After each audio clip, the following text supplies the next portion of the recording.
The Independence and Democracy Group has tried to be helpful, positive and constructive right through this parliamentary term. Yes, because we've been providing the voice of opposition, and in a democracy, opposition is essential, it is vital.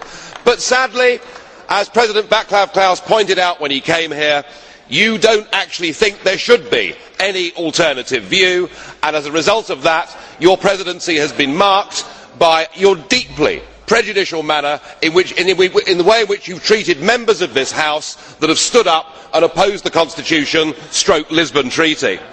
And the defining moment for me in this House was we had the French say no, we had the Dutch say no, and then we had the Irish say no, and this Parliament has wilfully carried on ignoring the wishes of the people. You just don't get it, do you? No means no.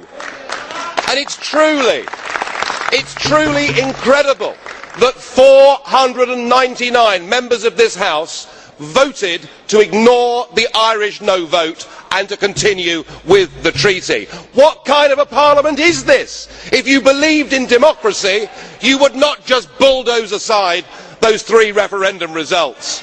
And worse still, you are now so fearful of public opinion, you know that you're losing the argument, that you've sunk to abuse. I've had Mr Watson saying that I behave like an English football hooligan, when all I did was to gently point out that Commissioner Barrot is a convicted embezzler. Gary Titley said that I was a paranoid reactionary, living on the fringes of society. Well, I mean, he may have a point, I don't know.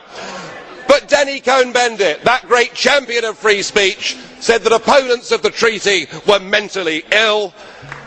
And Martin Schulz, the leader of the Socialists, saying after one of the no votes, we must not bow to populism, and that the no votes open the door to fascism. Well, I hope in the next 4 weeks in this campaign the voters of Europe can see the real face of this project. You are nationalistic, you are bullying, you are threatening, you are anti-democratic, you're a complete shower.